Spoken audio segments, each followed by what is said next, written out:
I think, Minister, we've explained before that the Liberal Party position is that any legislation without capacity is not on, and so once again, I need to ask that in your department's own report, where it said regulation alone will not be effective in ensuring safe drinking water, regulation without investment needed to build capacity, may even put drinking water safety at risk by diverting badly needed resources into regulatory frameworks and compliance costs. It also said adequate resources for plants and piping, training and monitoring and operations and maintenance are more critical to ensuring safe drinking water than is regulation alone. So I want to know, why have you decided to disregard these warnings and move forward with this legislation without addressing the critical capacity gaps?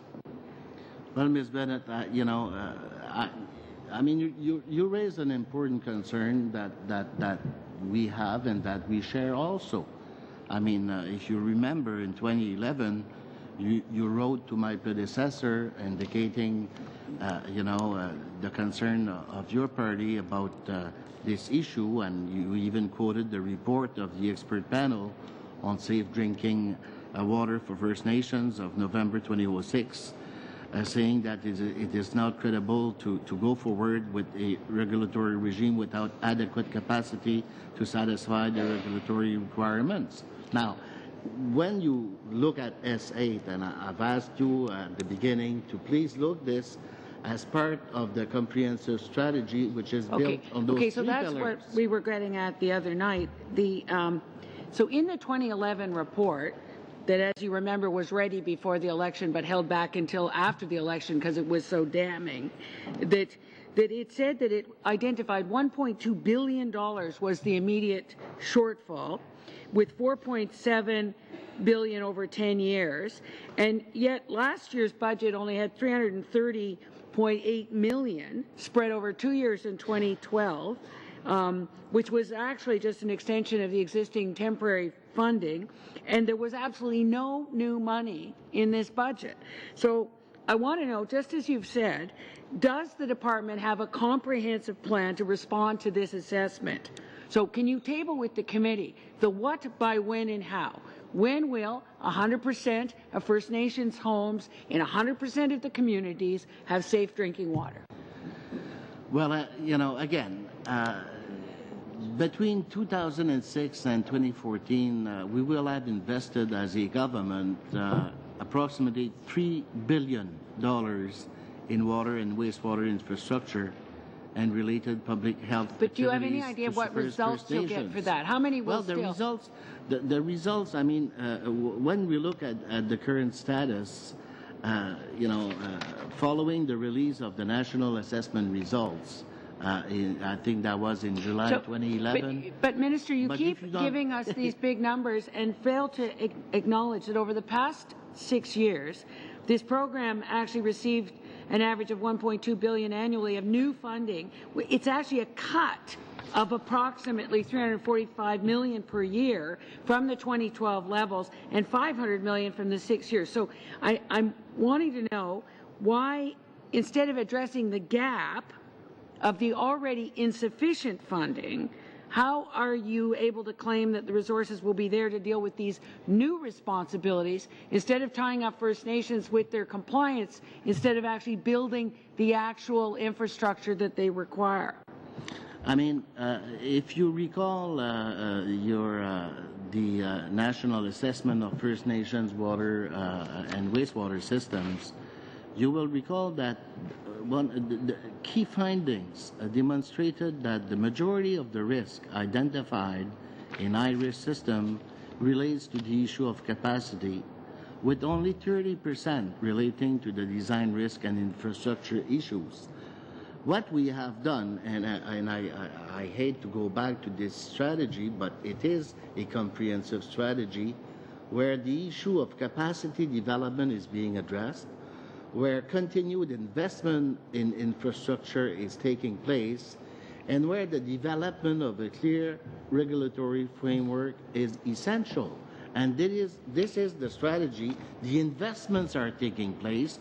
The 2012 budget contained a commitment of investing $338 million, I think, over 2 years into infrastructure for wastewater and drinking water taking system, out a few tanks. which I believe is a substantial investment, No. given the fiscal situation that all Canadians face. I mean, it's not like if, there was a tree where I could just go pick up the money. I mean, these are taxpayers' funds invested strategically to protect the health and safety of First Nation members living on reserve in Canada. Minister, the numbers speak for themselves. It's actually a cut of $345 million per year from the 2012 funding levels and $500 over the 6-year average. So I guess my concern is that the capacity, and I hope, Minister, you'll listen to, as we hear from some of the chiefs, hopefully, that will come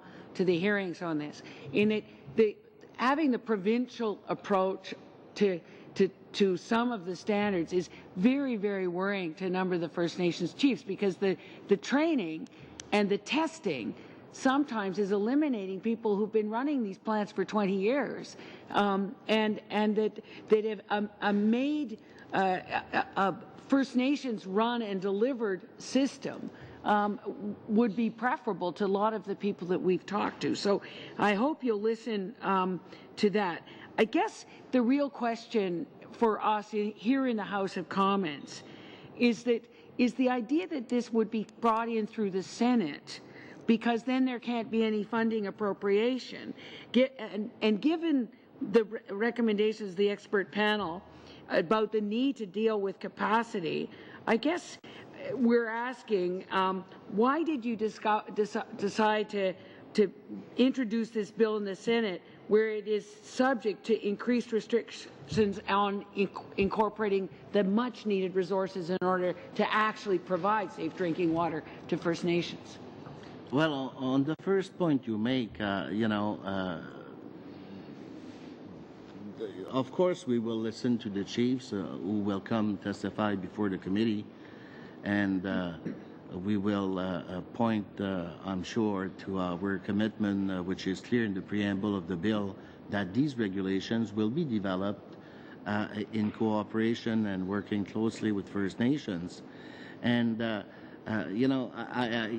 when you talk about those standards or municipalities or the impact, I mean, the regulations made under Section 4, and I point to 5.1b, may confer on any person or body any legislative, administrative, judicial, or other powers that the Governing Council considers necessary to effectively regulate drinking water systems and wastewater systems. I mean, this bill is an enabling legislation allowing the implementation and the development, first, of regulations to ensure the health and safety of First Nation members. So this will not be done overnight.